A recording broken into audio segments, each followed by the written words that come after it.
చేరవచ్చిన అందరికీ క్రిస్మస్ శుభాకాంక్షలు. దేవునికి మహిమ కలుగుగాక. నేటికి ఏర్పాటు చేయబడిన వాక్య భాగము మత్తయి సువార్త 1:18 నుండి. యేసుక్రీస్తు జనన విధం ఎట్లనగా, ఆయన తల్లి అయిన మరియ యోసేపునకు ప్రదానం చేయబడిన తరువాత వారేకము కాకమునుపు ఆమె పరిశుద్ధాత్మ వలన గర్భవతిగా ఉండెను. ఆమె భర్త అయిన యోసేపు నీతిమంతుడై ఉండి ఆమెను అవమానపరచునల్లక రహస్యంగా ఆమెను విడనాడ ఉద్దేశించెను. అతడు ఈ సంగతులను గురించి ఆలోచించుకొనిచుండగా, ఇదిగో ప్రభుదూత స్వప్నమందు అతనికి ప్రత్యక్షమై, దావీదు కుమారుడు అయిన యోసేపు, నీ భార్య అయిన మరియను చేర్చుకొనుటకు భయపడకుము. ఆమె గర్భం ధరించినది పరిశుద్ధాత్మ వలన కలిగినది.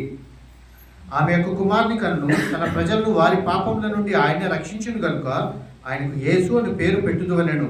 ఇదిగో కన్యక గర్భవతి కుమారుని కన్ను ఆయనకు ఇమ్మానుయేలు అని పేరు పెట్టుదురు అని ప్రభు తన ప్రవక్త ద్వారా పలికిన మాట నెరవేర్చినట్లు ఇదంతయు జరిగెను.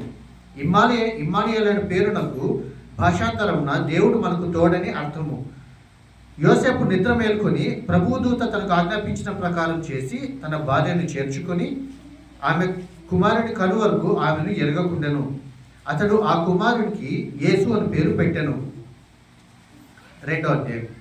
రాజైన హేరోదు దినములందు యూదయ దేశపు బెత్లెహేములో యేసు పుట్టిన పిమ్మట, ఇదిగో తూర్పు దేశపు జ్ఞానులు యెరూషలేమునకు వచ్చి, యూదుల రాజుగా పుట్టినవాడు ఎక్కడనున్నాడు? తూర్పు దిక్కున మేము ఆయన నక్షత్రమును చూచి ఆయనను పూజింపవచ్చితమని చెప్పిరి.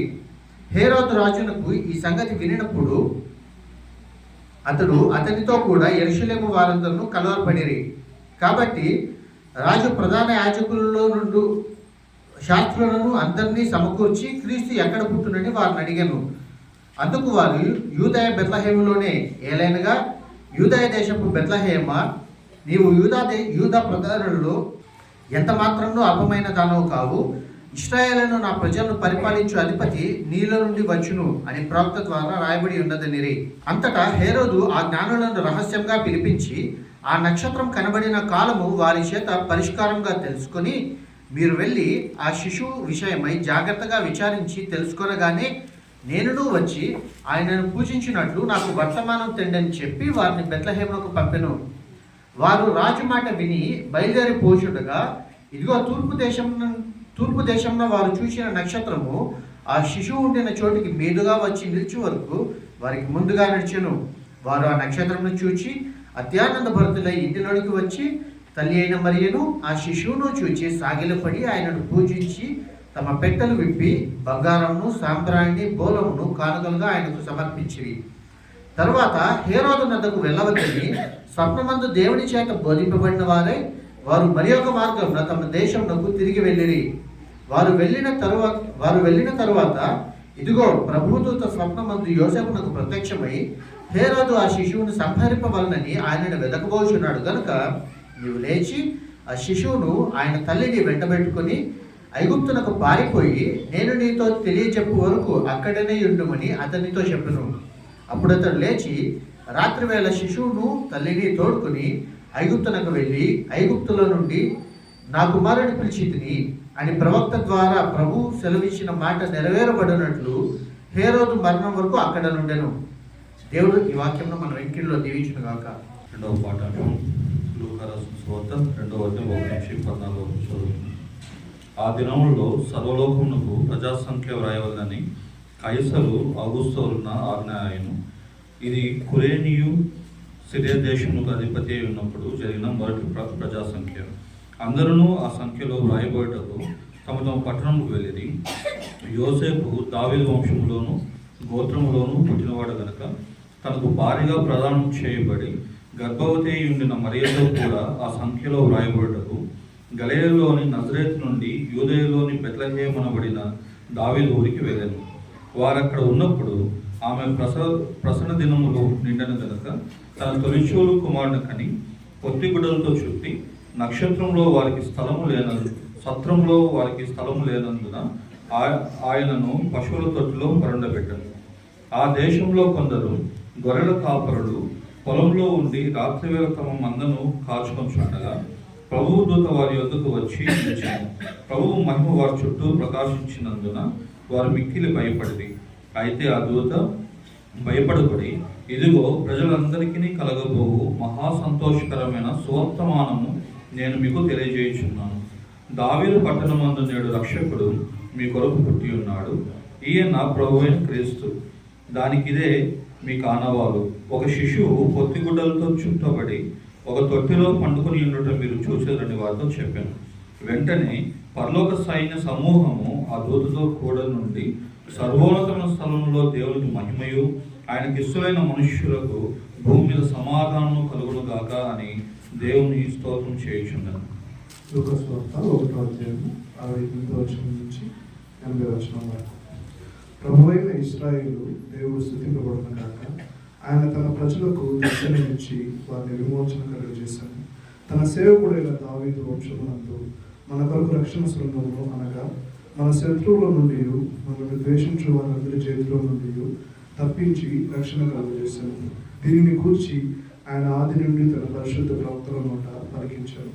ఆయన మన పితరులను కరుణించుటకును, తన పరిశుద్ధ నిబంధనను, అనగా మన తండ్రి అయిన అబ్రహాముతో తాను చేసిన ప్రమాణమును జ్ఞాపకం చేసుకున్నటకును, మనం శత్రువుల చేతి నుండి విడిపింపబడి మన జీవితకాలం అంతయు నిర్భయులమై ఆయన సన్నిధిని పరిశుద్ధముగాను నీతిగాను ఆయనను సేవింపను అనుగ్రహించుటకును ఈ రక్షణ కలుగజేశాను.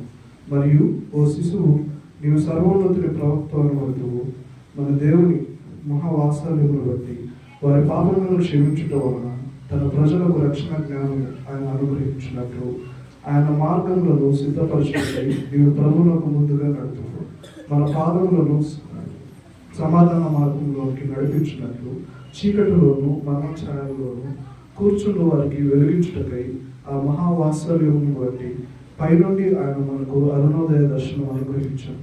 శిశువు ఎదిగి ఆత్మయందు బలము పొంది ఇజ్రాయేలునకు ప్రత్యక్షము దినం వరకు అరణ్యములో ఉండను. దేవుడు తన ఆక్రమించున్నాడు. నీ యొక్క పుట్టుక దినాన్ని ఈ యొక్క మందిరానికి ఆచరించుటకు సన్మానించకు వచ్చిన్నాం తండ్రి. స్తోత్రములు నాయన. సర్వోన్నతమైన స్థలములలో దేవునికి మహిమ, ఆయనకి ఇష్టమైన మనుషులకు భూమి మీద సమాధానం అనే ప్రభువా, మీరు ఈ లోకానికి సమాధానకర్తగా వచ్చి ఉన్నారు తండ్రి. వచ్చిన బిడ్డలతో మీరు మాట్లాడండి.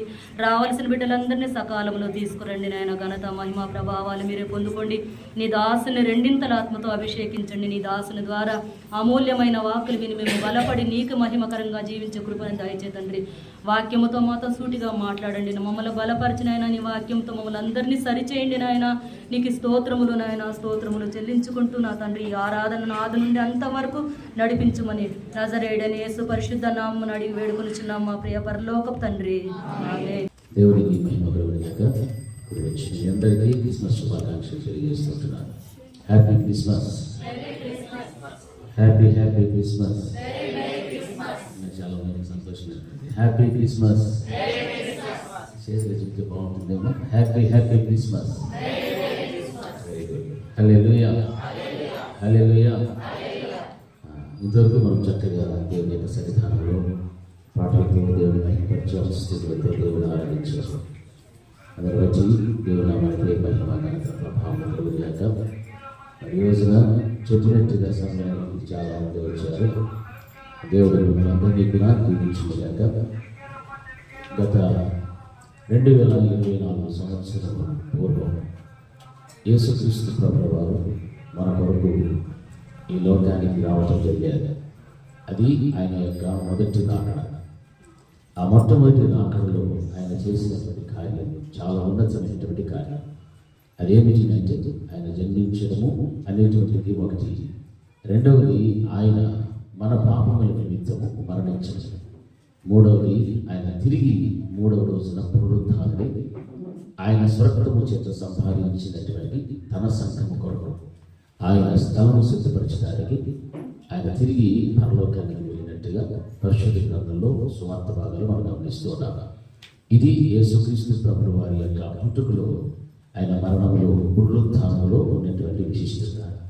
మరి ఈ రోజున మనందరం కూడా యేసుక్రీస్తు ప్రభువు వారు పుట్టారు అని మనం ఏం చేసుకుంటున్నామంటే పండుగ చేసుకుంటున్నాము.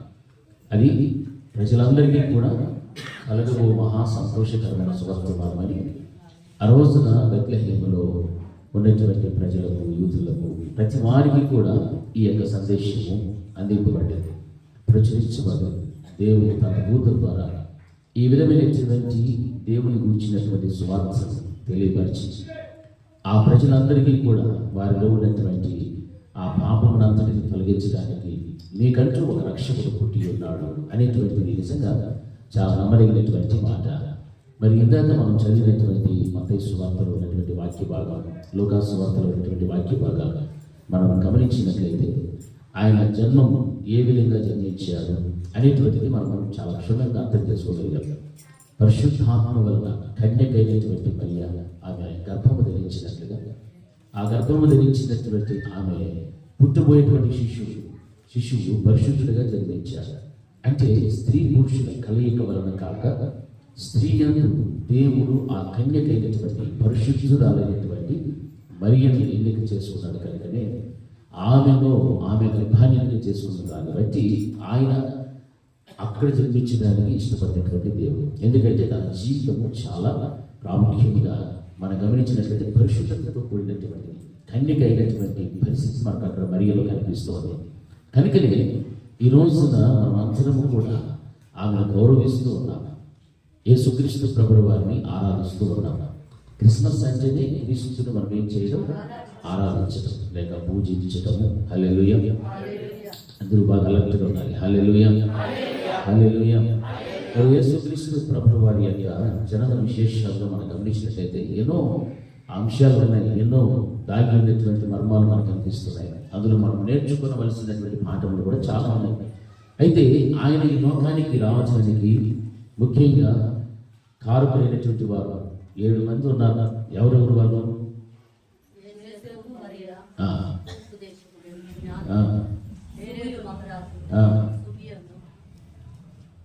ముఖ్యమైన పాత్రలు పోషించిన వాళ్ళు ఎవరెవరు చెప్పండి? చెప్పండి, మీకు తెలుసు, చెప్పండి. మీరు చెప్పినన్నీ కరెక్ట్.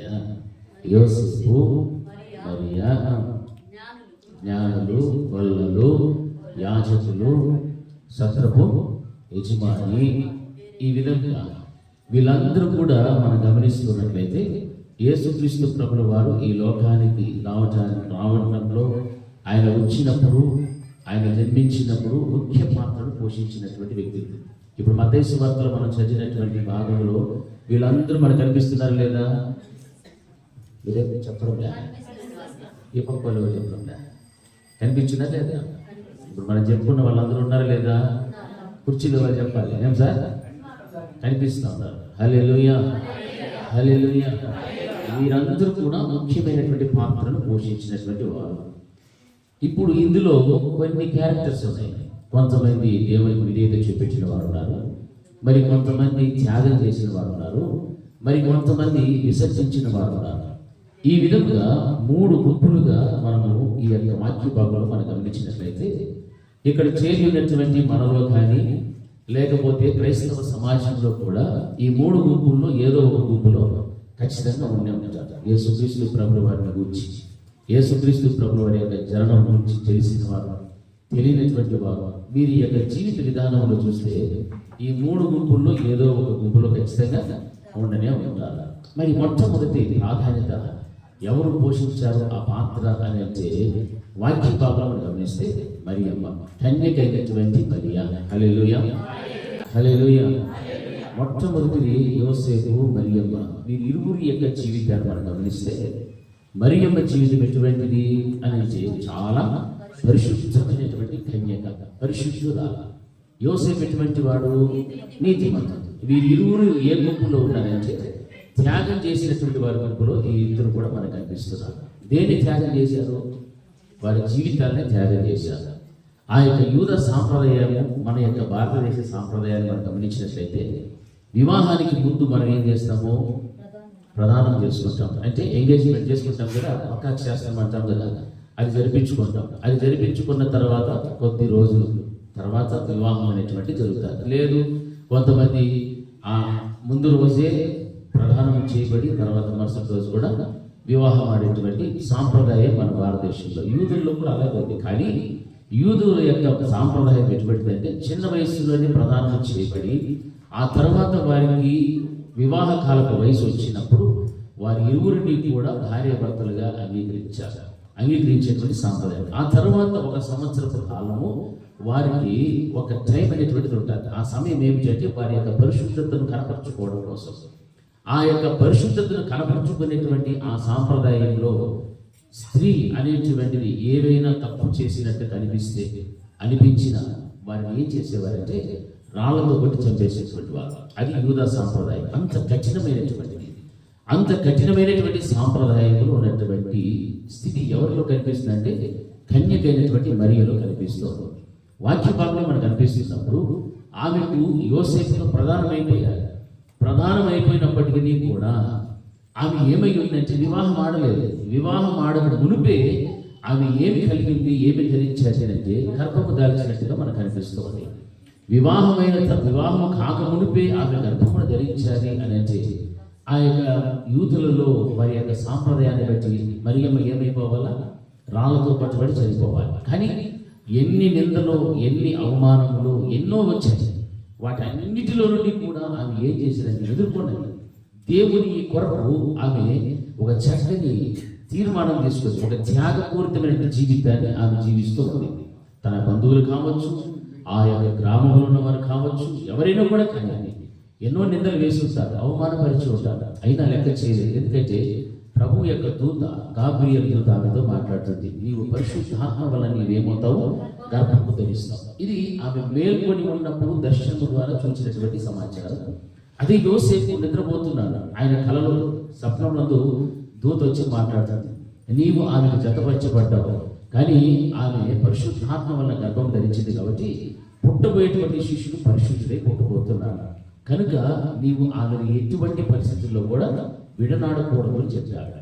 ఆయన నీతిమంతుడు కాబట్టి ఆమెను ఏం చేయాలనుకున్నాడంటే రహస్యంగా విడనాడాలని కోరుకున్నాడు. అదే ఒక సామాన్యమైనటువంటి యూదుడే అయి ఉండింటే ఆమె మీద నింద వేసి పంచాయతీ పెట్టి ఏమేమో చేసి ఆమెను విడనాడి అవమానపరిచి ఏమో చేసి ఉండేవాడు. కానీ యోసేపు అలా చేయలేదు. ఎందుకు చేయలేదు అంటే ఆ యొక్క యూదులలో ఉన్నటువంటి వ్యక్తిత్వం ఆయనలో లేదు. సామాన్యమైనటువంటి యూదుడుగా లేదు, కానీ ఆయన ఏ విధంగా కనిపిస్తున్నట్టే నీతిమంతుడుగా మనకు కనిపిస్తున్నాడు. కనుకనే నీతిమంతుడైనటువంటి యోసేపు, కన్యకైనటువంటి పరిశుద్ధురాలైనటువంటి మరియ, వీరి ఇరువురు కూడా ఏం చేశారంటే యేసుక్రీస్తు ప్రభువు వారు ఈ లోకానికి రావటానికి, ఈ లోకంలో మానవుడిగా జన్మించడానికి ప్రధానమైనటువంటి పాత్రను పోషించి వారి జీవితంలో వారు ఏం చేసుకున్నారంటే త్యాగం చేసుకున్నటువంటి వ్యక్తులుగా మనకు కనిపిస్తున్నారు. హల్లెలూయా, హల్లెలూయా. ఈ రోజున మన జీవితంలో, మన హృదయంలో క్రీస్తు ప్రభువు వారు పుట్టాలి అంటే ఎన్నో నిందలు వస్తాయి, ఎన్నో అవమానాలు ఎదురవుతాయి. ఎంతో మంది మనల్ని హేళన చేస్తారు. యోసేపును కూడా హేళన చేసి ఉంటారు, మరియమ్మను ఎన్నో హేళన చేసి ఉంటారు.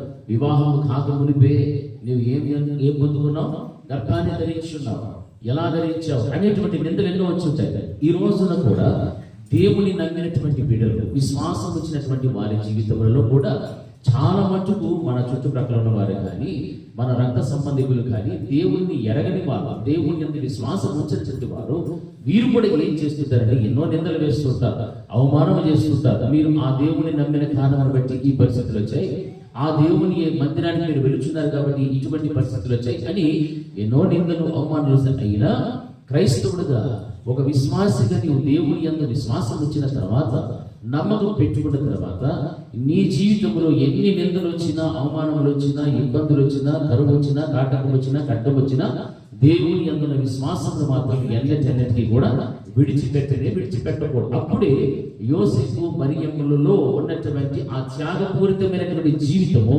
నీలో కలిగి ఉండాలి. హల్లెలూయా. ఆ త్యాగపూరితమైన జీవితం నీకు ఉండాలి అంటే నీవు కూడా ఎలాంటి బ్రతకాలంటే ఒక పరిశుద్ధురాలైనటువంటి కన్యకైన మరియ, నీతిమంతుడైనటువంటి యోసేపు ఎలాగైతే జీవించారో ఆ విధమైనటువంటి జీవితం నీలో ఉంటేనే క్రీస్తు కొరకు ఎదురయ్యేటువంటి శ్రమలు వచ్చినా, నిందలు, అవమానములు వచ్చినా వాటన్నిటిని కూడా నువ్వేం చేస్తామంటే ఎదుర్కొంటూ నిలబడగలుగుతావు. హల్లెలూయా. అప్పుడే క్రీస్తు అన్నటువంటి దేవుడు నీ హృదయంలో ఏమవుతాడు, జన్మించగలుగుతాడు. హల్లెలూయా. అప్పుడు నీకు నిజమైనటువంటి క్రిస్మస్ పండుగ. అదే నీకు, నీ కుటుంబానికైనా, సంఘమునకైనా, ఈ దేశంలో, ప్రపంచంలో ఉన్న ప్రతి మానవానికి కూడా ఒక పండుగ అనేటువంటిది ఏ విధంగా వస్తుందంటే ప్రతి మనిషి హృదయ అంతరంగంలో ఎవరుండాలా, దేవుడు ఉండాలి. హల్లెలూయా. యేసుక్రీస్తు ప్రభువు వారు ఆ రోజున బెత్లెహేములో పుట్టాడని పండుగ చేసుకోవడం కంటే ఈ రోజున నా హృదయంలో జన్మించాడు, నా జీవితంలో ఉన్నాడు, నా కుటుంబంలో ఉన్నాడు, నాతో ఉన్నాడు, నాలో ఉన్నాడు, నా ఇంటిలో ఉన్నాడు అన్నటువంటి సంతోషం నీవు అనుభవిస్తున్నప్పుడే నీకు ప్రతి దినము కూడా ఏమిటంటే అది క్రిస్మస్ పండుగ. హల్లెలూయా. ఆ విధమైనటువంటి వ్యక్తిత్వము ఇక్కడ ఉన్నటువంటి మనం అందరము కూడా కలిగి ఉన్నప్పుడు నిజముగా దేవుని యందు విశ్వాసం ఉంచిన బిడ్డలమైతే ఆయన కొరకు ఎన్ని నిందల అవమానాలు వచ్చినా, కష్టమైన ఆకలి దప్పులైన వాటన్నిటికీ కూడా మనం ఏం చేసుకుంటాము, ఎదుర్కొంటూ నిలబడగలుగుతాం. హల్లెలూయా. ఏదైనా ఎవరైనా నింద వేస్తే, ఏమైనా భయపెడితే చాలా మంది భయపడిపోతూ ఉంటారు, చాలా మంది వెనుకడుగు వేస్తూ ఉంటారు, చాలా మంది దూరస్తులు అయిపోతుంటారు, సంఘానికి దూరం అవుతారు, దేవునికి దూరం అవుతారు. ఈ విధమైన పరిస్థితులు ఉంటే నీ వ్యక్తిత్వంలో త్యాగపూరితమైనటువంటి జీవితము నీకు లేదు అని అర్థమైపోతుంది. హల్లెలూయా. మరి ఈ రోజున మనం ఉన్నటువంటి పరిస్థితులు, మనం ఉన్నటువంటి దినములు ఎటువంటివి అంటే చాలా చెడ్డ దినాలు, చాలా భయంకరమైన దినములు. ఇవి కడవరి దినములు. దేనికి కడవరి దినములు అంటే యేసుక్రీస్తు ప్రభువు వారు తిరిగి రెండవ రాకడలో రాని ఉన్నటువంటి దినములలో మనం జీవిస్తున్నాం. హల్లెలూయా. కాబట్టి ఆయన కొరకు నీవు ఏమి చేయడానికైనా సిద్ధంగా ఉండేటువంటి పరిస్థితి నీలో ఉండాలి. ఆ విధముగా నీ విశ్వాసంలో నీవు బలపరుచు ఉండాలి. ఆ విధముగా నీ ఆత్మీయతను నీవు కాపాడుకుంటూ జీవించాలి. ఇదే ప్రభు అయినటువంటి దేవుడు మనకు సెలవిస్తున్నటువంటి మాట. ఈ మాటల ద్వారానే మనం ఏమవుతుండాలంటే మన అంతరంగ పురుషుని, మన ఆత్మీయ జీవితం బలపరుచుకుంటూ ఒక చక్కని లోకమునకు వెలిగినటువంటి ఆయన బిడ్డలుగా, ఆయన సంపదలుగా మనం కూడా వెలిగింపబడుచున్నటువంటి స్థితి మనలోకి రావాలి. హల్లెలూయా. హల్లెలూయా. అప్పుడే మన అందరికీ కూడా నిజమైనటువంటి క్రిస్మస్ పండుగ. అందుకే మొట్టమొదట ప్రాధాన్యత అక్కడ ఎవరు పోషించారంటే యోసేపు మరియమ్మలు ఇద్దరు కూడా పోషించినట్లుగా మనం గమనిస్తూ ఉంటున్నాం. హల్లెలూయా. హల్లెలూయా. రెండవ గుంపు మనం చూసినట్లయితే విధేయత చూపించినటువంటి గుంపు. ఏ గుంపు మాది? విధేయత. మొట్టమొదటి గుంపులో ఎవరున్నారంటే యోసేపు మరియమ్మలు. వీరి ఇరువురు కూడా త్యాగం చేసినటువంటి వారు. రెండవ గుంపులో ఉన్నటువంటి క్యారెక్టర్స్ లో ఉన్న వాళ్ళు ఎవరునంటే మొట్టమొదట గొల్లలు ఉన్నారు, ఆ తర్వాత జ్ఞానులు ఉన్నారు. హల్లెలూయా. హల్లెలూయా. గొల్లలు జ్ఞానులు మనకు కనిపిస్తున్నారు. గొల్లలు రాత్రికాల సమయంలో వారు ఏం చేస్తున్నారు? మందన కాసుకుంటున్నారు. పొలంలో మందన కాసుకుంటున్నారు. జ్ఞానులు ఎక్కడో ఉన్నారు, తూర్పు దేశంలో ఉన్నారు. వీరు ఆ యొక్క ప్రదేశంలో మనం గమనించినట్లయితే ఆ చరిత్ర మనకు ఏమని సెలవిస్తుందంటే, వాక్యంలో మనం గమనించినట్లయితే యేసుక్రీస్తు ప్రభువు వారికి ముందుగా అంటే 500 సంవత్సరములకు ముందుగా జొరాస్ట్రియన్ అనేటువంటి ఒక మత నాయకుడు ఉండేటువంటి వాడు. ఆయనే జొరాస్ట్రియనిజం అనేటువంటి దానిని ఆయన ప్రారంభించి అందులో అది పారసీక మతం సంబంధించినటువంటి వాడు. ఇప్పుడు ఎవరునంటే మన భారతదేశంలో చూసారా, టాటా పేరులో ఉన్నారు చూసారా, వీళ్ళు కూడా ఆ యొక్క దేశానికి సంబంధించినటువంటి వ్యక్తి అని చరిత్రలో మనం గమనిస్తున్నాం. ఆయన ఒక పుస్తకాన్ని రాశాడు. ఏమిటంటే అది బంద్ అనస్ అనేటువంటి పుస్తకం రాసినప్పుడు ఆ పుస్తకంలో ఏం రాయబడిందంటే ఈ లోకములకు అంతటికి కూడా రక్షకుడు అనేటువంటి వాడు రాజులకు రాజుగా పుడతాడు అనేటువంటి మాటలు ఆ గ్రంథంలో రాసిపెట్టాడు. హల్లెలూయా. ఆ గ్రంథంలో రాసిపెట్టినటువంటి ఆ మాటలు ఎవరు చూచారు అని అంటే జ్ఞానులు చూశారు. ఈ జ్ఞానులు వారు చూచి ఆ మాటలు చదివి ఆ చదివిన దానిని బట్టి వారు దేవునికి ఏమై ఉన్నారంటే లోబడిపోయారు. హల్లెలూయా. లోబడి ఎక్కడో రాజులకు రాజు, యూదులకు రాజుగా పుట్టినటువంటి వాడు ఈ గ్రంథంలో రాయబడి ఉన్నది. ఆయన కూర్చున్నటువంటి సమాచారం చక్రకిందులో ఉంది కాబట్టి ఈయన ఎక్కడ ఉన్నాడో ఏమిటో అని వారు క్షుణ్ణంగా పరీక్షిస్తున్నప్పుడు వారికి కనిపించినటువంటి ఏమిటి అని అంటే ఏమి కనిపించేదంటే ఒక నక్షత్రము ద్వారా ఆయన ఎక్కడ ఉన్నాడో, ఎలా పుట్టాడో అనేటువంటి విషయాలు తెలుసుకోవడానికి, ఆయన ఉన్నటువంటి ఆ స్థలములకు చేరుకోవడానికి వారికి మార్గాన్ని చూపించింది ఏమిటంటే ఒక నక్షత్రం. హల్లెలూయా. అంటే వారు ఆ గ్రంథంలో రాయబడినటువంటి ఆ మాటలను బట్టి యేసుక్రీస్తు ప్రభువు వారికి ఏం చూపిస్తున్నారు? విధేయత చూపెడుతూ ఉన్నారు. హల్లెలూయా. అంటే లోబడినటువంటి బిడ్డలుగా కనిపిస్తున్నారు. లోబడిన జ్ఞానులు. వారు జ్ఞానులు అంటే ఒక ముగ్గురే అని మనం చదువుతున్నాం. ముగ్గురు కాదు, చాలా మంది వచ్చారు. పరిశుద్ధ గ్రంథం మనం గమనించినట్లే ఒక గుంపు, జ్ఞానుల గుంపు వచ్చినట్లుగా వాక్యంలో మనం గమనిస్తున్నాం. అంటే జ్ఞానులు అన్నటువంటి స్థాయిని వారు ప్రక్కన పెట్టారు. రాజులకు రాజుగా యూదా దేశములు ఆయన పెట్టుతున్నాడు. ఆ బెత్లెహేములో పుట్టబోయినటువంటి ఆ రాజును చూడాలని దరిదాపు 1500 మైళ్ళు నడుచుకుంటూ వాళ్ళు ఎవరి ఎందుకు వచ్చారంటే నక్షత్రమును చూస్తూ యేసుక్రీస్తు ప్రభువు వారు ఉన్నటువంటి ఆ పశువుల పాకలో ఉన్నటువంటి ఆయనను చూడటానికి వారు వచ్చారు. హల్లెలూయా. మరి ఈ రోజున దేవుని చూడటానికి, దేవుని యొక్క మందిరాన్ని మనం రావటానికి ఎంత ఆశపడుతున్నాము, ఎంత దూరం నుండి వస్తున్నాము, ఎంత త్వరగా వస్తున్నాము మనం ఆలోచన చేయాలి. నా ప్రియమైనటువంటి దేవుని బిడ్డలారా, వాక్యం సెలవిస్తారు, ఎక్కడ ఇద్దరు ముగ్గురు కూడి నా నామమున ఏకీభవిస్తారు అక్కడ అందరూ చెప్పాలి, అక్కడ ఎవరుంటారు? ఇక్కడ ఎవరున్నారు? ఇక్కడ ఇప్పుడు మన మధ్యలో ఎవరున్నారు? దేవుడు ఉన్నాడా లేదా?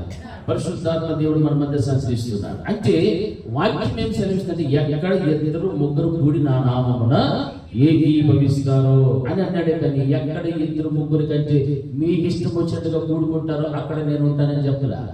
నా నామమున అంటే నా వలన, నన్ను బట్టి ఎక్కడైతే కూడుకుంటారో అక్కడ నేను ఉంటానని చెప్పాడు. మరి ఇక్కడ ఉన్నటువంటి దేవుని చూడటానికి మనం అందరం వచ్చామా, లేకపోతే నన్ను చూడడానికి వచ్చారా?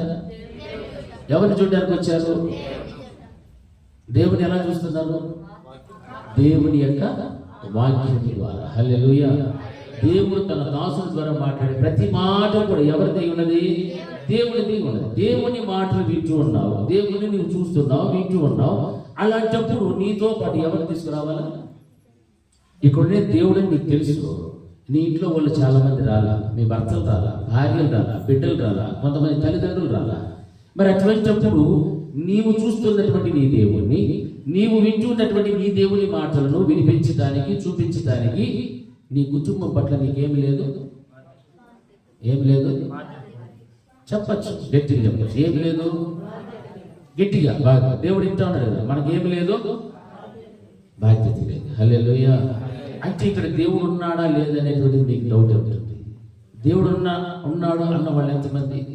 గట్టిగా ఒకసారి స్తోత్రం చెప్పండి. హల్లెలూయా. మరి మీ భర్తలు ఎక్కడికి పోయింది? యాటికి మీరు? మీ భర్తలు, మీ భార్యలు, తల్లిదండ్రులు, మీ బిడ్డలు, ఒరే నేను పోతాను దేవుని దగ్గరికి అని ఎప్పుడైనా చెప్పొచ్చినారా? లేదా? చెప్పొచ్చినారా? యాడికి పోతున్నామని చెప్పి వస్తున్నారు? చర్చికి పోతున్నామని చెప్పి. మంచిదే, చర్చికి పోతున్నాము. ఓకే. చర్చిలో ఎవరున్నారు? ఇంకా ఎవరున్నారు?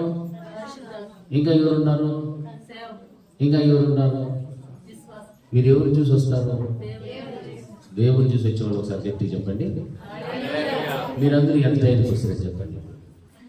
దేవుని చూసి వచ్చిన వాళ్ళు ఎంత టయానికి వస్తుంది? దేవుడు దగ్గరికి వచ్చేటప్పుడు వాక్యంలో ఏముందమ్మా? నీ ప్రవర్తన, నీ దేవుడి మధ్య ఉన్నప్పుడు ఉందే లేదా? ఉంది. హల్లెలూయా. గట్టిగా హల్లెలూయా. ఒక ఆఫీసుకి పోవాలండి, ఎన్ని గంటలకు పోతాము?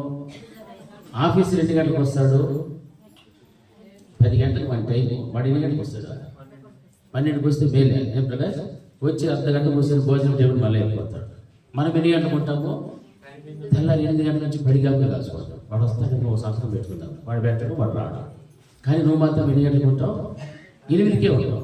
మనము దేవుడి మందిరానికి వచ్చినప్పుడు దేవుడు ఇక్కడ ఉన్నాడు అని మనకు తెలిసినప్పుడు అందరికంటే ముందుగా నేను వెళ్ళి నా దేవుడిని మాట్లాడాలి, నా దేవుడి మాటలు వినాలి, నా దేవుడితో సహవాసం కలిగి ఉండాలి, ఆయన ప్రార్థించాలి. తూర్పు దేశపు జ్ఞానులు 1500 మైళ్ళు నక్షత్రములు చూస్తూ వారు ఎక్కడికి వచ్చేసారు? యేసుక్రీస్తు ప్రభువు వారు పుట్టినటువంటి ఆ పశువుల పాకం ఎదుర్కొ వచ్చేసారు. హల్లెలూయా. హల్లెలూయా. 2 చేతులు హల్లెలూయా.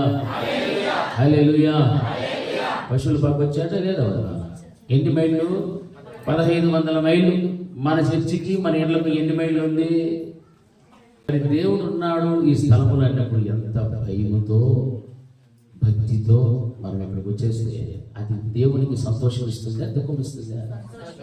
దేవుడు ఆశిస్తూ ఉంటాడు, నా బిడ్డలందరూ కూడా సమయానికి వస్తారు, వారికి నేను ఏం మాట్లాడాలి, ఎలాంటి ప్రేమతో నేను మాట్లాడాలి, ఏ దీవెనలు ఇవ్వాలి, ఏ ఆశీర్వాదాల కోసం వారు ఎదురు చూస్తూ వచ్చారు, వారికి సమృద్ధిగా నేను వారికి ఇవ్వాలి అని దేవుడు ఆశిస్తే మనమే తీసుకోవడానికి ఆలస్యం చేస్తాం. హల్లెలూయా. అవునా కదా? దేవుడు ఇవ్వడానికి సిద్ధంగా ఇక్కడ ఉన్నాడు, తీసుకోవడానికి మనమే ఆలస్యంగా ఆ తలుపులో ఒకరు, ఈ తలుపులో ఒకరు, ఆ తలుపులో ఒకరు వస్తా ఉంటారు. హల్లెలూయా. హల్లెలూయా. ఈ రెండవ గుంపులో ఉన్నటువంటి వ్యక్తిత్వం ఏమిటంటే విధేయత.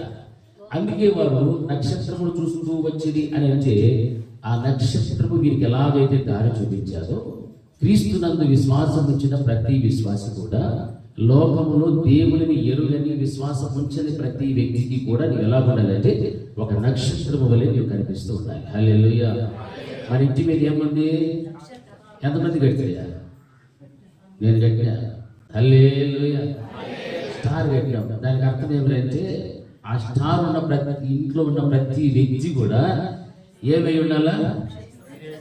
ఇతరులకు అది హల్లెలూయా మార్గాన్ని చూపించేటువంటి జ్యోతుల వల్ల స్టార్ ఎక్కడ ఉంటుందో ఆ స్టార్లను కూడా జిగిబిగిని వెలగతా ఉండదు. హల్లెలూయా. ఏమన్నా కానీ స్టార్ అంటే నువ్వు స్టార్ లాగా ఉంటేనే. హల్లెలూయా. నువ్వు స్టార్ లాగా లేకపోతే మాత్రము బెస్ట్. స్టార్ అంటే అది ఆ రోజున జ్ఞానులకు ఏం చూపించేది? మార్గం. దాన్ని చూస్తూనే వచ్చేది కానీ దాన్ని చూడకుండా మాత్రం అది అక్కడికే వచ్చేది. హల్లెలూయా. నీ ఒక జ్యోతి వల్ల వెళ్తే నీవు మార్గాన్ని చూపించేటువంటి ఎక్కడ చూపిస్తావంటే దేవుని మందిరాన్ని చూపిస్తావు, నీ ఇంటి వారికి చూపిస్తావు, నీ ఇరుగు పొరుగు వారికి చూపిస్తావు. లోకములో దేవుని ఎరగని ప్రజలు ఉన్నారు, వారందరికీ కూడా దేవుని మందిరాన్ని తీసుకుని వస్తావు. ఇది యేసుక్రీస్తు ప్రభువులో ఉండే స్థలము. ఆయన ఆ రోజున బెత్లెహేములో పుట్టాడు. ఇక్కడ ఉన్నటువంటి ఈ రోజున ఉన్నటువంటి పరిశుద్ధుల హృదయములలో కూడా ఆయన జన్మించాడు. అందుకే మేమందరము కూడా ప్రభువుల వారిని ఏం చేస్తున్నాము? స్తుతిస్తూ ఉన్నాము, ఘనపరుస్తూ ఉన్నాము. హల్లెలూయా. హల్లెలూయా. ఆయన మనలో లేకపోతే మనం ఆయన స్తుతించలేము, ఆయన ఆరాధించలేము. అందుకే వారిలో ఏమి కనిపిస్తుంది? విధేయత కనిపించారు. రెండవది ఎవరున్నారు అక్కడంటే గొల్లలు కనిపిస్తున్నారు. గొల్లలకు కూడా చెప్పారు, ఇదిగో నేడు దావీదు పట్టణమునందు మీ కొరకు రక్షకుడు పుట్టి ఉన్నాడు. ఇదే ప్రజలందరికీ కలుగుతున్నటువంటి మహా సంతోషకరమైన సువర్తమానము. హల్లెలూయా. ప్రజలందరికీ అనగా మనకు మాత్రమే కాదు, ఎవరికి?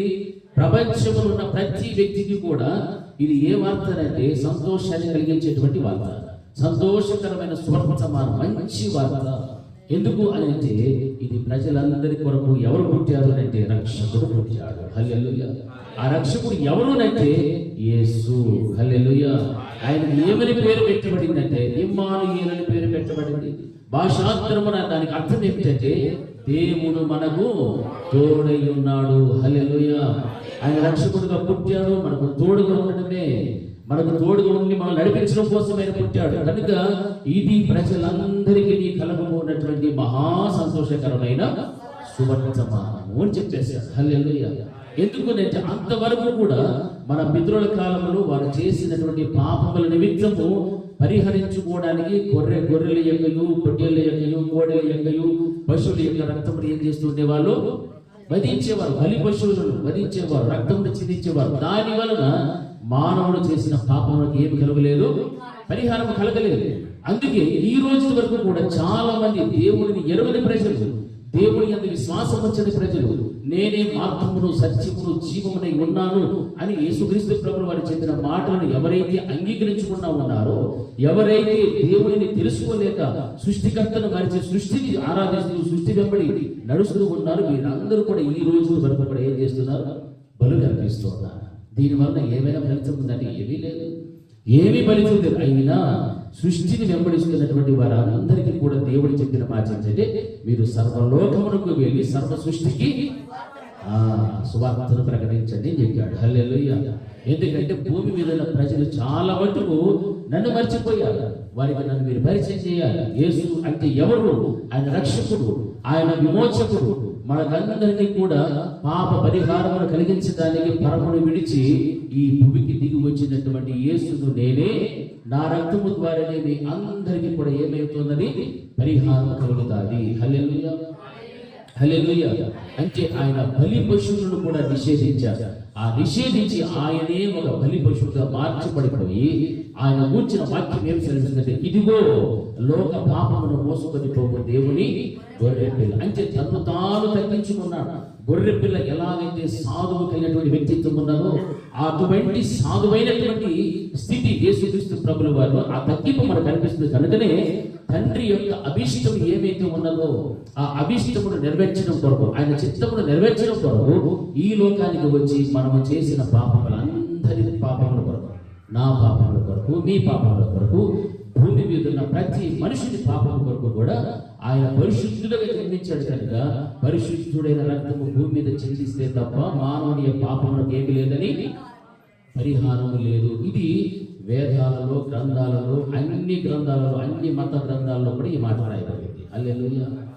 మనుషులు చేసిన పాపములకు పరిహారం ఎలా వస్తుందంటే పరిశుద్ధుడైనటువంటి ఒక మనిషి రక్తము భూమి మీద చిందింపబడితే తప్ప ఆ మనిషి పాపం వాటిలో నుండి పోదు. అంటే దేవుడే ఏమైపోయాడు ఇప్పుడు అంటే ఆ పరిహారం చేయడానికి తన యొక్క స్థలాన్ని విడిచి ఈ భూమి మీద మానవుని కొరకు భూమి మీదకి వచ్చి మన కోసం ఏం చేసినాడు? ప్రాణాన్ని పెట్టాడు. హల్లెలూయా. తను తాను అప్పగించుకుని తన రక్తమును సిలువలో హల్లెలూయా అప్పగించుకుని తన రక్తాన్ని చిందించాడు. కానీ ఈ రోజున చాలా మంది యేసుక్రీస్తు ప్రభువు వారి గురించి చాలా హేళనగా, అవమానకరంగా మాట్లాడుతుంటారు. చరిత్ర తెలియని వారు, పరిశుద్ధ గ్రంథంలో ఉన్నటువంటి వాక్యం తెలియనటువంటి వారు ఎన్నో రకరకాలైన విమర్శలు యేసు ప్రభువు వారి గురించి మాట్లాడుతున్నారు. ఆయన వచ్చిన కారణమే మన కోసం. హల్లెలూయా. ఆయన మరణిస్తేనే మనకు ఏమొచ్చేది? ఈ రోజున రక్షణ. ఆయన మరణాన్ని తప్పించుకునే శక్తి ఉంది.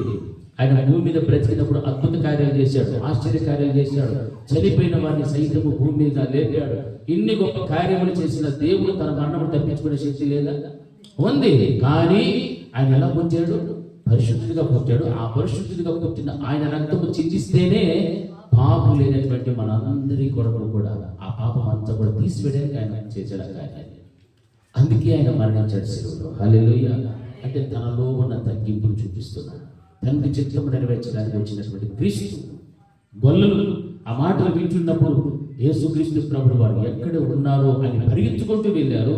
ఆయన ఏం చేస్తున్నారు? వారు స్తుతిస్తూ ఉన్నారు, మహిమపరుస్తూ ఉన్నారు. హల్లెలూయా. మా కొరకు రక్షకుడు పుట్టేశాడు, మాకు ఇంకా భయం లేదు. దావీదు పట్టణంలో పుట్టినప్పుడు ఈయనే మా పాపముల నుండి మమ్మల్ని విడిపించడానికి పుట్టి ఉన్నాడని దేవదూత ద్వారా తెలియపరచబడినటువంటి మాటలు బట్టి వారు సంతోషిస్తూ ఆ యొక్క గ్రామాల్లోకి అంతా కూడా వెళ్ళి వారు ఏం చేస్తుంటే ప్రభు నామమును ప్రచురిస్తూ ఉన్నారు. హల్లెలూయా. ఈ రోజున క్రైస్తవులు క్రిస్మస్ లో దాగి ఉన్నటువంటి విషయాలన్నీ కూడా తెలుసుకుంటే ఆడంబరాలతో లేకపోతే అలంకరణలతో లేకపోతే ఇంకోటి చేయరు. కానీ ఇది చేయాల్సినటువంటి కార్యం. ఆయన పుట్టాడు అంటే ఒక సాక్రిఫైస్ అంటే త్యాగపూరితమైన జీవితం ఉండాలి. రెండవది తగ్గింపు స్వభావం కలిగినటువంటి జ్ఞానులు, వల్లలు ఏ విధమైన స్థితి ఉందో అంత స్థాయిని కూడా వారు విడిచి దేవుని వెతుక్కుంటూ వచ్చారు. చూసారా? అది ప్రతి క్రైస్తవునికి ఉండాలి. అప్పుడే క్రిస్మస్ పండుగ రోజు కూడా మనకు లేటుగా వచ్చినా లేకపోతే మామూలు విశ్రాంతి దినం అనగా ఆదివారం దినమున మనకు లేటుగా వచ్చినా మన జీవితంలోకి క్రిస్మస్ చేసుకునేటువంటి అర్హత మనకు లేనే లేదు. హల్లెలూయా. ప్రభువుల వారు అంటే మనకు ఆసక్తి ఉండాలి, ప్రేమ ఉండాలి, ఇష్టం ఉండాలి, భయం ఉండాలి, భక్తి ఉండాలి. ఇది దేవుని వాక్యము ద్వారా మనం తెలుసుకుంటున్నటువంటి విషయం. మరి జ్ఞానులు అంత దూరంగా వచ్చారంటే వారు నిజంగా దేవుని ఎంత ఇష్టపడ్డారో మనం ఆలోచన చేయాలి. హల్లెలూయా. హల్లెలూయా. ఇంటికి చెప్తాం హల్లెలూయా. హల్లెలూయా. మూడవ గుంపు ఏమిటంటే యేసుక్రీస్తు ప్రభువుల వారిని విసర్జించినటువంటి గుంపు. హల్లెలూయా. ఎవరిని విసర్జించారు? యేసుని విసర్జించారు. ఎలా విసర్జించారు? మొదటేమో యోసేపు మరియమ్మలు, ఆ తర్వాత గొల్లలు, జ్ఞానులు, విధేయత చూపెట్టిన వారు, వారైతే త్యాగం చేసిన వారు. ఇక్కడ విసర్జించిన గుంపు కనిపిస్తారు. ఎవరు వీళ్ళునైతే నెంబర్ 1 ఎవరు? శాస్త్రులు, యాజకులు, హేరోదు మహారాజు, ఆ తర్వాత సత్రపు యజమాని. హల్లెలూయా. పుట్టినటువంటి వారు ఎవరునంటే లోకరక్షకులు. ఒక బెత్లెహేములో ఉన్న ప్రజల కోసం పుట్టలే, లేకపోతే ఇంకెవరి కోసం పుట్టలే. హల్లెలూయా. హల్లెలూయా. ఎవరి కోసం పుట్టాడు? లోకంలో ఉన్న ప్రతి మనుషుల కోసం పుట్టినటువంటి వాడు యేసయ్య. మరి అటువంటి యేసు ప్రభుల వారికి పుట్టినప్పుడు ఆయనకి ఏం లేదు? స్థలము లేదు. హల్లెలూయా.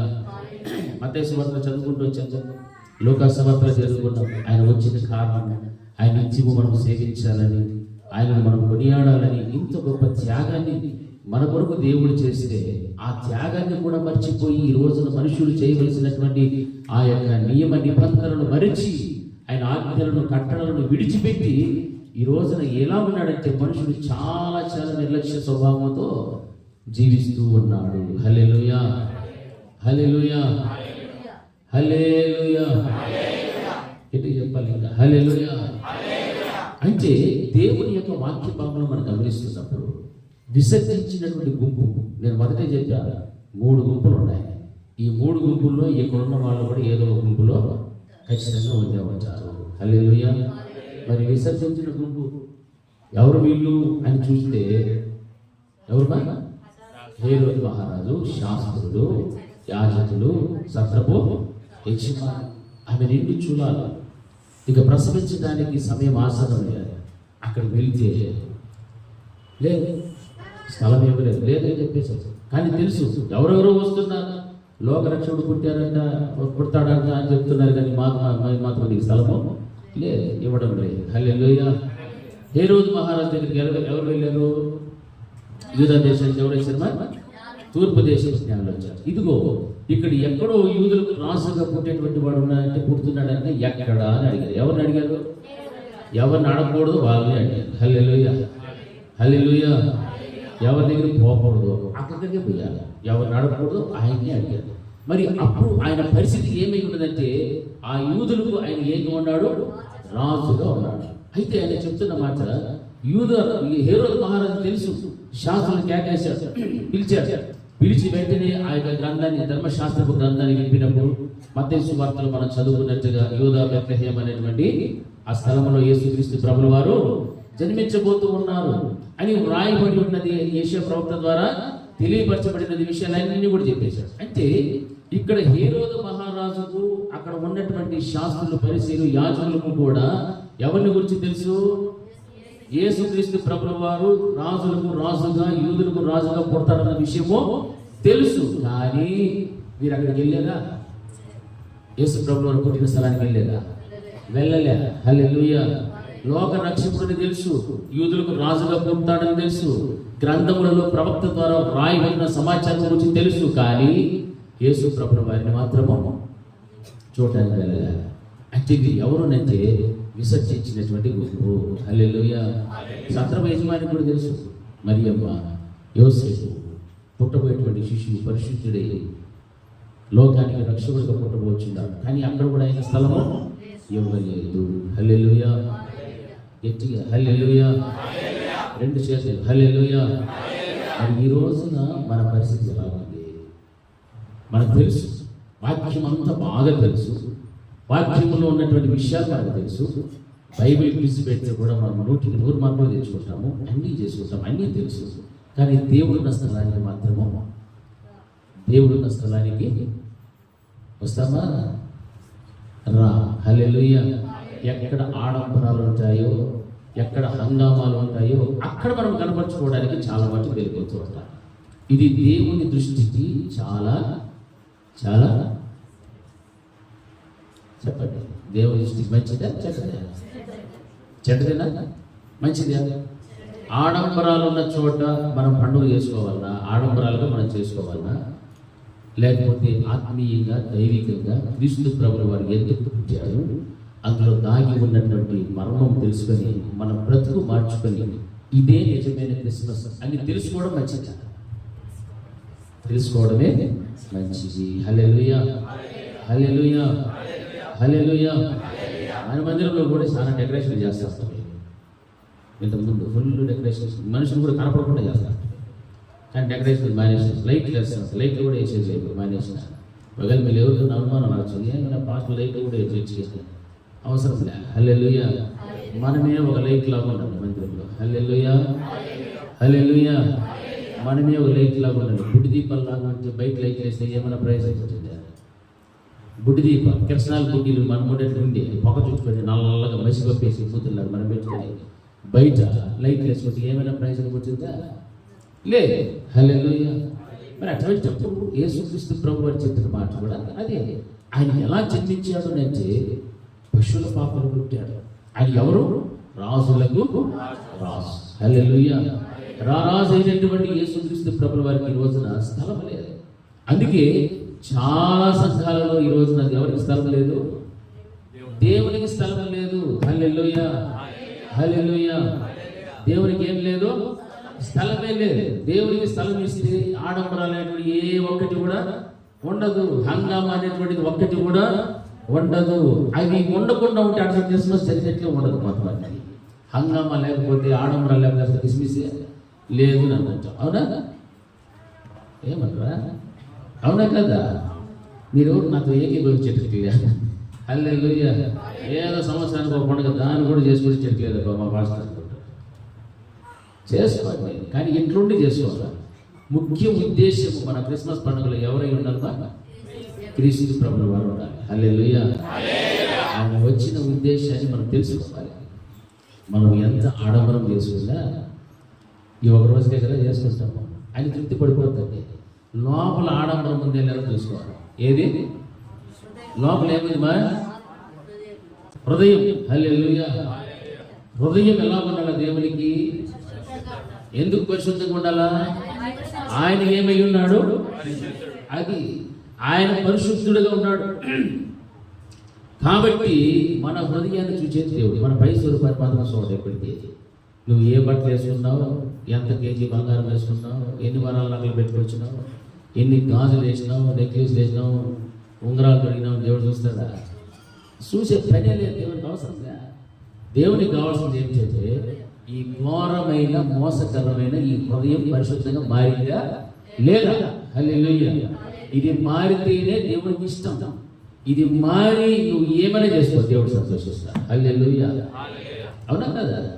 ఇది మారకుండా మనము పండుగ చేసినా, ఎంతమందికి మనం పిలిచి భోజనాలు పెట్టినా, మనం నెత్తి మీద నుంచి పాదాలకు బంగారం ధరించినా, సెంటు కొట్టుకున్నా ఏమే అది ఎవరి కోసం చేసే పండుగ?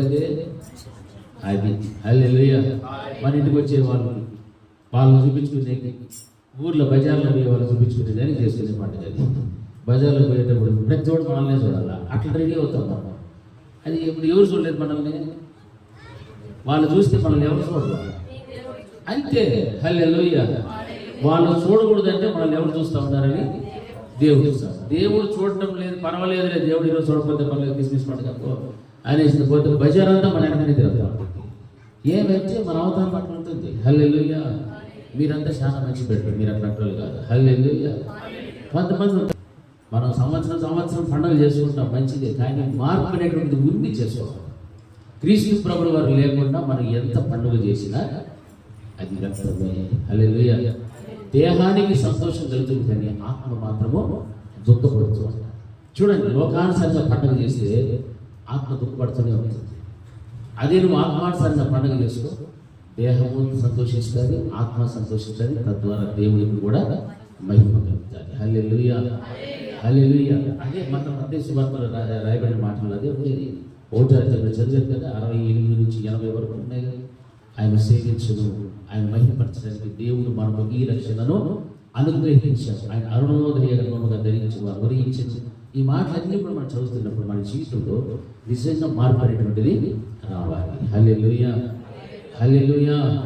అందుకే మనం క్రిస్మస్ పండుగ చేసుకోవాలి. కానీ ఈ సంవత్సరానికి ఒకసారి వచ్చేటువంటి 25వ తారీఖున మనం క్రిస్మస్ పండుగ చేసుకొని ప్రజల కోసము, బంధువుల కోసము, భర్త కోసము, భార్య కోసము, బిడ్డల కోసము, లోకం కోసము మనం కనుక ఇలాంటి ఆడంబరాలను మనం చేసుకునేటువంటి పండుగలు దేవుని ఇష్టమో లేదు అని వాక్యం ద్వారా చదివిస్తారు. కనుక ఇప్పుడు మనం ఆలోచించాల్సిన విషయం, నీవు ఏ గుంపులో నీవు ఉన్నావా? ఏ గుంపులో? దేవునికి కొరకు త్యాగం చేసే గుంపులో నీవు ఉన్నావా? లేకపోతే దేవునికి విధేయత చూపించేటువంటి గుంపులో నీవు ఉన్నావా? లేకపోతే దేవునికి విసర్జించేటువంటి గుంపులో నీవు ఉన్నావా? హల్లెలూయా. దేవుని కోసం యథార్థంగా ఉంటాము. ఎవరు అవమానించినా, భర్తలు అవమానించినా, బిడ్డలు మన నిందలు వేసిన, ఇంట్లో నుంచి తరివేసిన, దేవుని మాత్రం నేను విడిచిపెట్టను అనేవాళ్ళు ఎంతమంది ఉన్నారు? Very good. క్లాప్స్ కొట్టండి ఒకసారి. హల్లెలూయా. ఇది యేసుక్రీస్తు ప్రభువు వారు లోకంలోకి రావడానికి పాత్ర పోషించిన మొట్టమొదటి పాత్రలోన యోసేపు మరియమ్మలు కలిగిన జీవితం. రెండవది, దేవునికి విధేయత చూపించేటువంటి గుంపులు ఎంతమంది ఉన్నారు? మొదటి వాళ్ళు కూడా ఎత్తచ్చు, మొదట ఎత్తిన వాళ్ళు ఎత్తచ్చు. ఇప్పుడు రెండవ కూడా యాడ్ చేసుకోండి. దేవునికి విధేయత చూపించే గుంపులు ఎవరున్నారు? ధైర్యంగా ఎత్తలేదు, ఎందుకంటే అసలు మనకి విధేయత లేదు కాబట్టి. దేవునికి లోబడేది విధేయత అంటే లోబడతారు. దేవునికి అంటే దేవుని మాటలు లోబడేటువంటి గుంపు ఎవరు? మనకి వచ్చేది లేదు, ఏం కాదు మనం లోబడిండేది అని మీ హృదయాలకే మీకేమవుతుందా గుచ్చుకుంటుంది. కాబట్టి మీరు ధైర్యంగా చేతులు ఎత్తలేరు. కాబట్టి ఇప్పుడు క్రిస్మస్ పండుగ చేసుకోవాలంటే ఈ సంవత్సరం నుంచి ఎట్లా చేసుకోవాలి మీరు? అది హల్లెలూయా.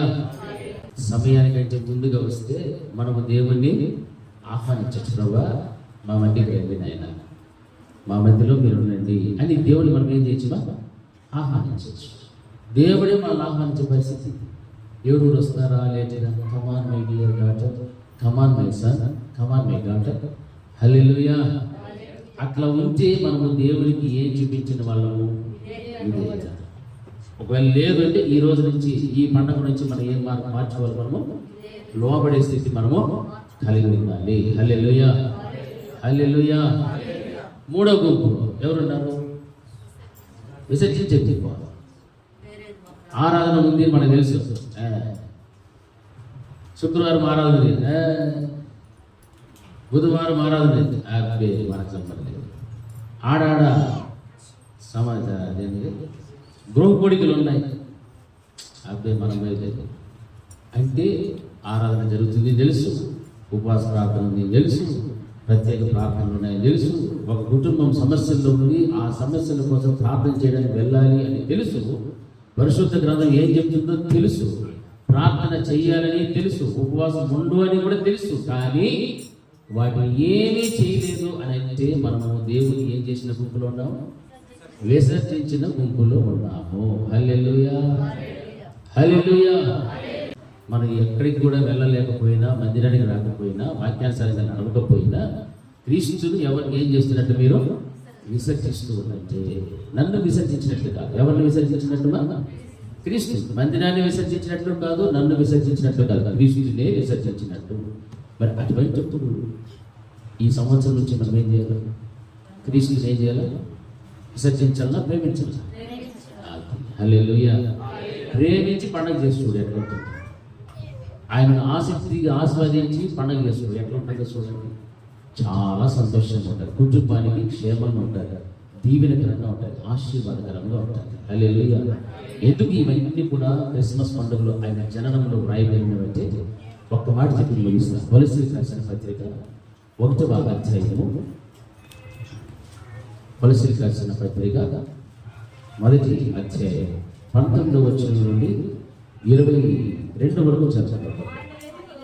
ఆయన యందు సర్వ సంపూర్ణత నివసింపవలననియు ఆయన శిలువ రక్తము చేత సంధి చేసి ఆయన ద్వారా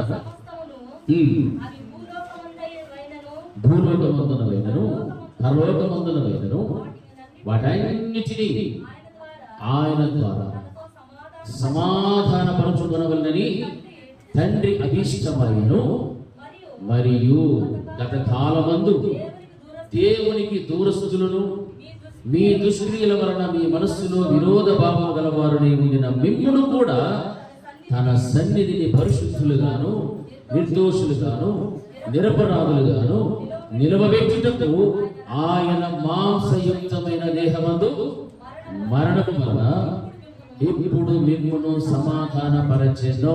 హల్లెలూయా, హల్లెలూయా. ఆయన వచ్చినటువంటి కారణాలన్నీ కూడా ఈ వాక్యంలో మనకు తేట తెల్లగా నిలిచించాలి. యేసుక్రీస్తు ప్రభుల వారికి తండ్రైన దేవునికి మనకు మధ్య ఏమున్నది? ఒకప్పుడు విరోధ భావం, శత్రుత్వం మనకున్నది. ఎందుకు అంటే మనము దేనిలో ఉన్నామో? అపరాధములు మనలో ఉన్నాయి. హల్లెలూయా. దుష్క్రియలు మనలో ఉన్నాయి, దేవునికి దూరస్తులుగా ఉన్నాం, విరోధ భావం కలిగినటువంటి వారిగా మనం బ్రతికాం. మన పితరులు అలాగే జీవించారు. అందుకే వాక్యం ఏం సెలవిస్తుందంటే దేవుని యందు మనకి ఏముండాలని?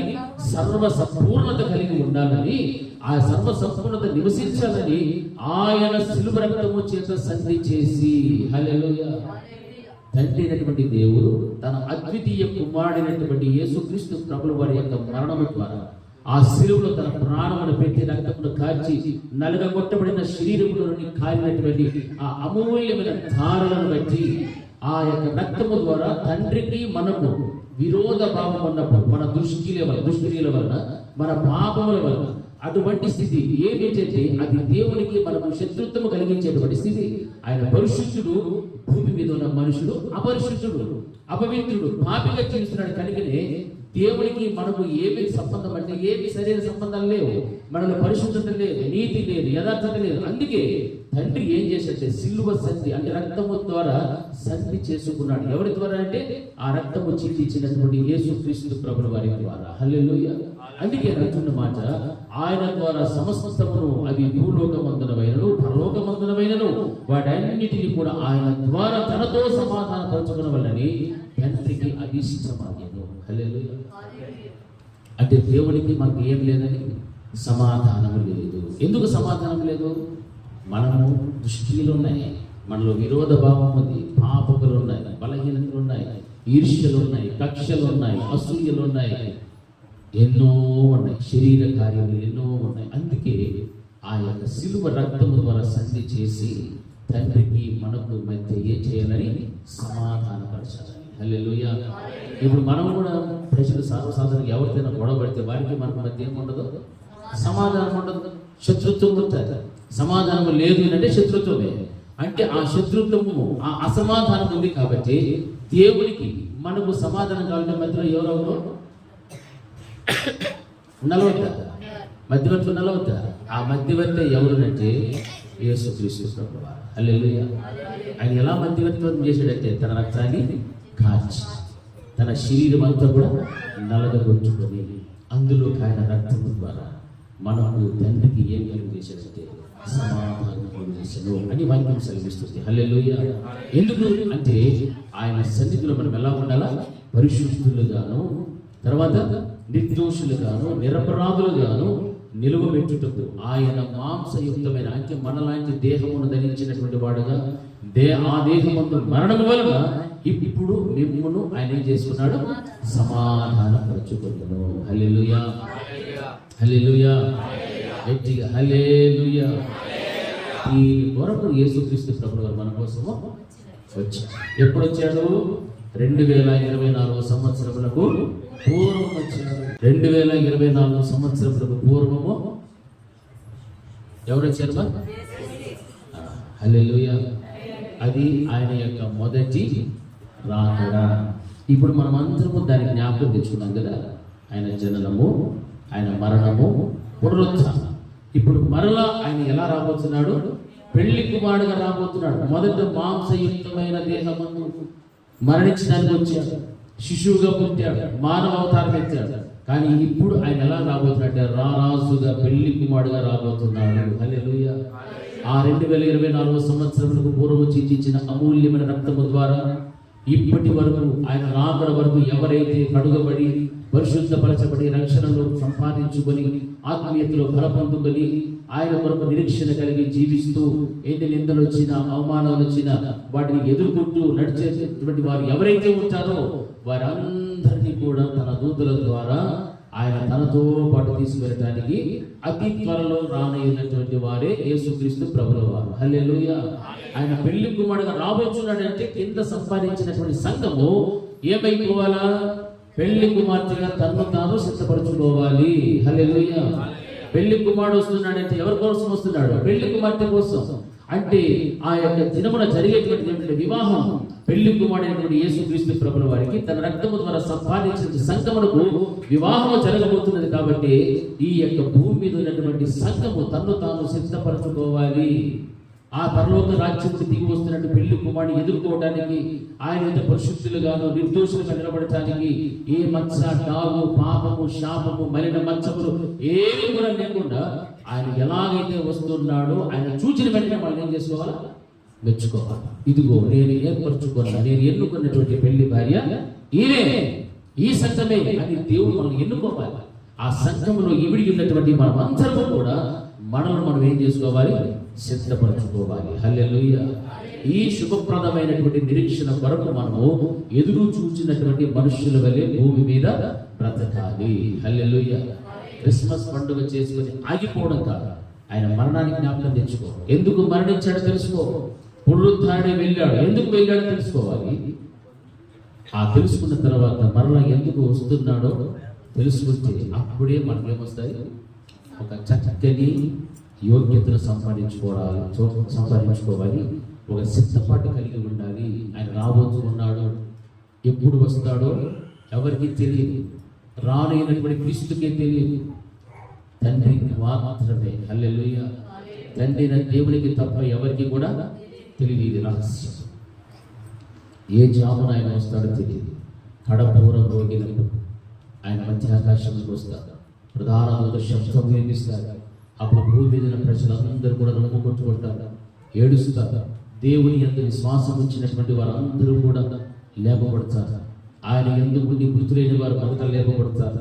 ఆ తర్వాత క్రీస్తుని కలిగి ఉన్నవారు సజీవులను నిలిచినటువంటి మనము లేపబడతాం.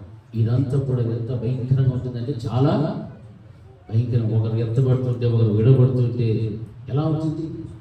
మన ఇంట్లోనే ఎక్కడైనా రైల్వే స్టేషన్లోనే ఎక్కడైనా తప్పిపోతేనే మనం అంగలాడుస్తాం, వేదన పడిపోతాం.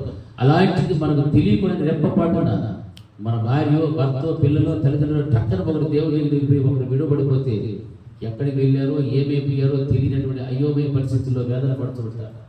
ఆ పరిస్థితుల్లో ఎదుర్కొనేటువంటి దినమున వాక్యం సెలవిస్తున్నది ఏమిటంటే ఆయన తన సన్నిధిని పరిశుద్ధులుగాను, నిర్దోషులుగాను, నిరపరాధులుగాను నిలబెట్టుకోవడం కోసం ఆయన మాంసయుక్తమైన దేహమందు మరణము వలన ఇప్పుడు మిమ్మల్ని తండ్రితో ఏం చేస్తున్నాడు? సమాధానపరచుకునేసాడు. హల్లెలూయా. అందుకే దేవుడు మన సమాధానపరచుకున్నాడు. అంటే శత్రుత్వమును తీసివేసి స్నేహభావాన్ని ఏర్పరచుకున్నాడు దేవుడు. ఎందుకంటే మనలను కూడా ఆయన ఉన్నటువంటి మహోన్నతమైన స్థలంలోనికి తీసుకువెళ్ళాలి. పరలోక రాజ్యాన్ని నా బిడ్డలకు ఇవ్వాలి.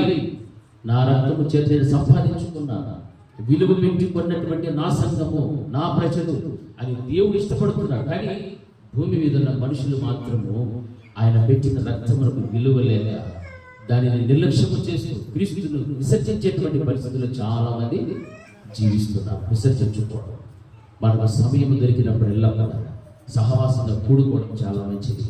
ప్రార్థన చేయడానికి అవకాశం ఉన్నప్పుడల్లా ప్రార్థించడం మంచిది.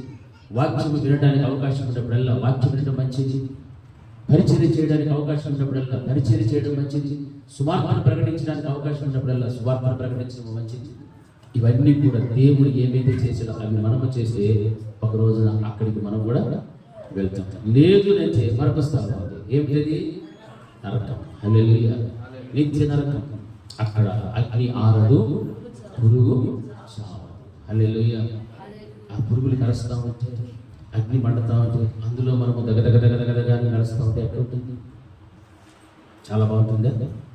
చిన్న నిప్పురము మన శరీరం మీద పడితే ప్రాణం అంత శరీరం అంతా ఏమైపోతుందా? వెలుగులుగా తల్ల తిరిగిపోతారు. అట్లాంటిది అగ్ని గంధకములోనే పడితే ఎట్లా ఉంటుంది పరిస్థితి? ఆలోచన చేయాలి. భూమి మీద బ్రతికినంత కాలం మనం చేసుకునేటువంటి పండుగ క్రీస్తును లేకుండా చేసుకుంటే వ్యర్థం. క్రీస్తుకు కలిగి మనం పండుగ చేసుకోవాలి. క్రీస్తు ప్రభువు వారు ఏమైతే బోధించారో బోధన అనుసరించి మనం బ్రతకాలి. విసర్జించేటువంటి వారిని మాత్రం మనము ఉండకూడదు. హల్లెలూయా. గట్టిగా హల్లెలూయా, హల్లెలూయా. కనుక మనం ఏ గుంపులో ఉన్నామో ఆయన ఆలోచన చేసుకుంటే ఆయన వచ్చినటువంటి కారణాన్ని మనం తెలుసుకొని ఆయన సిలువ రక్తము ద్వారా సంధి చేసుకుని తండ్రికి మనకు సమాధానమును కలుగు చేయడానికి ఆయన వచ్చారు. హల్లెలూయా. అందుకే భూమి మీద ఉన్న భక్తులే నాకు ఇష్టం. వారికి ఏముంటుందంటాడు? వారికి భూమి మీద సమాధానం. హల్లెలూయా. ఆయన ఇష్టలుగా నీకు బ్రతికి చూడు. లోకాసువార్తలో రాయబడినట్టుగా నీకేముంటుంది? సమాధానం. ఎవరితో? నీ దేవునితో సమాధానం. మన ఇంట్లో ఉన్న చిన్న చిన్న గొడవలు పెట్టి ఆ సమాధానం కాదు. దేవునితో నీకు సమాధానం రావాలంటే ఆయనకి నీవేగా మారిపోవాలి, ఇష్టురాలుగా మారిపోవాలి. ఆ వ్యక్తిత్వం నువ్వు ఉంటేనే దేవునికి నీకు సమాధానం, లేకపోతే శత్రువుగానే మిగిలిపోతావు. అంటే అపవాది సంబంధిగా మిగిలిపోతావు. దేవునికి శత్రువు ఎవరైనా ఉన్నారు ఈ లోకంలో అంటే సాధారణ అపవాది. వాడికి సంబంధిగా నీవు బ్రతుకుతూ మిగిలిపోతే నీకు వాడికి ఇచ్చేటువంటి శిక్ష ఏమిటంటే నిత్య నరకం, అగ్ని గంధకంలో వేయబడతారు. వాడితో పాటు వాడికి సంబంధించిన స్థితి మనలో ఉంటే అగ్ని గంధకంలో వేయబడమే తప్ప వేరొక మార్గము ఉండదు. హల్లెలూయా. కనుక క్రిస్మస్లో దాగి ఉన్నటువంటి ప్రతి విధమైనటువంటి వాక్యాలను మనం గమనిస్తే మనము నేర్చుకోవలసిన విషయాలు ఎన్నో ఉన్నాయి. అలాగ ఉన్నామా లేదా మనం పరీక్ష చేసుకోవాలి. ఆయన ఆ రోజున అలా పుట్టాడు, ఈ రోజు నా హృదయంలో పుట్టాడు. ఇది మనం ఆలోచించాలి. నీ హృదయంలో ఉండాలి క్రీస్తు. ఉంటేనే నీవు పరిశుద్ధంగా ఉంటావు, నీతిమంతులుగా నీతిమంతులు బ్రతుకుతావు. ఒక రోజున దేవుని మాటకు లోబడుతూ ఆయనతో పాటు ఎదుగుపడటానికి దేవుడు నీకు అవకాశం ఇస్తారు. అప్పుడే మనకు నిజమైనటువంటి క్రిస్మస్ పండుగ. హల్లెలూయా. దేవుడి వాక్యమును మీ హృదయంలో భద్రపరిచి మిమ్మల్ని దీవించునుగాక. అందరూ కళ్ళు మూసుకొని చిన్న ప్రార్థన చేసి, మహోన్నతుడైన మా తండ్రి, ఈ శాశ్వతమైన ప్రేమను బట్టి మీకు స్తోత్రాలు ప్రభా. ఇంతవరకు మీ అమూల్యమైన మాటలతో మమ్మల్ని అందరినీ సంధించారు ప్రభా. విన్నటువంటి ప్రతి బిడ్డ కూడా ఈ మాటలు పెట్టిన లోబడి ఆ మాటల ప్రకారంగా జీవించడం మీరు సహాయం చేసి కృపను అనుగ్రహించారు దేవా. ఈ మాటలు ఏ ఒక్కరు కూడా విసర్జించారు, నిర్లక్ష్యం చేసి ప్రతి వారు కూడా నా తండ్రి ప్రభావ మిమ్మల్ని ప్రేమించేవారు, మిమ్మల్ని గురించి ప్రచురించేటువంటి బిడ్డలుగా దేవా ప్రతి వారిని కూడా మీరు మార్చాలని ప్రార్థన చేస్తారు. మీ నామంలో మహిమకరంగా, ఘనత కలిగినట్టుగా, ప్రభావం కలిగినట్టుగా దేవా ప్రతి ఒక్కరు కూడా ప్రవర్తించడానికి మీరు సహాయం చేసి నడిపించమని మీరు చెప్పిన వాక్యం అమూల్యమైన సాధనను దొంగిలించుకొని ప్రతి గుడి అంతరంలో కూడా నాటండి ప్రభావం అది ఎరిగి భరించేటువంటి బలవంతున్న జీవితం ప్రతి ఒక్కరు కూడా కోరుకోవడానికి సహాయం చేయండి. యేసు నామములో ప్రార్థించి వెళ్ళుతున్నాను. నా ప్రాణమా యెహోవాను సన్నిధించు, నా అంతరంగమునందున సమస్తమైన పరిశుద్ధ నామమును సన్నిధించు. నా ప్రాణమా యెహోవాను సన్నిధించు, ఆయన చేసిన ఉపకారములలో దేనిని కొనకు. మన తండ్రి అయిన దేవుని ప్రేమ, కుమారుడైన యేసుక్రీస్తు యొక్క కృప, పరిశుద్ధాత్మ యొక్క అన్యోన్య సహవాసం ఇప్పుడు ఎల్లప్పుడూ నిత్య నిరంతరం సదాకాలం ఆయన కృపా సమాధానం మనకు మన కుటుంబములకు తోడే నడిపించుగాక. ఆమేన్. ఆమేన్. అందరికీ వందనాలు.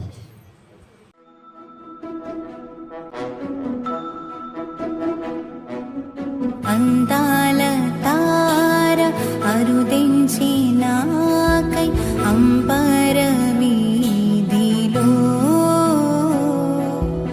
అవతారమూర్తి యేసయ్య కీర్తి అవని చాటుచు ఆనంద సంద్రము పొంగినాలో అమర కాంతిలో ఆది దేవుని చూడ ఆశింప మనసు పయనమైతిని. అందాల తార అరుదించి నాకై అంబర వీధిలో అవతారమూర్తి యేసయ్య కీర్తి అవని చాటుచు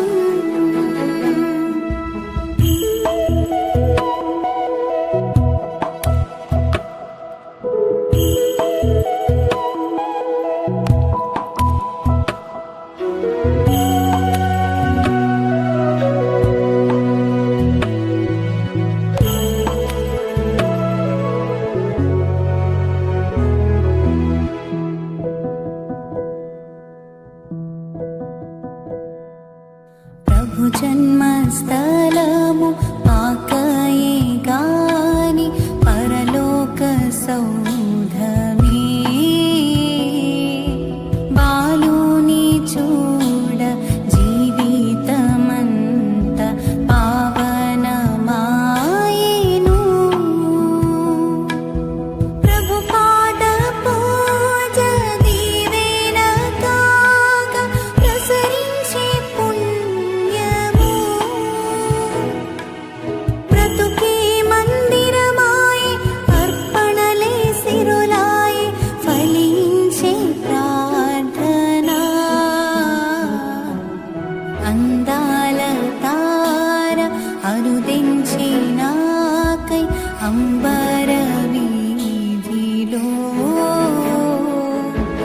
అవతారమూర్తి యేసయ్య కీర్తి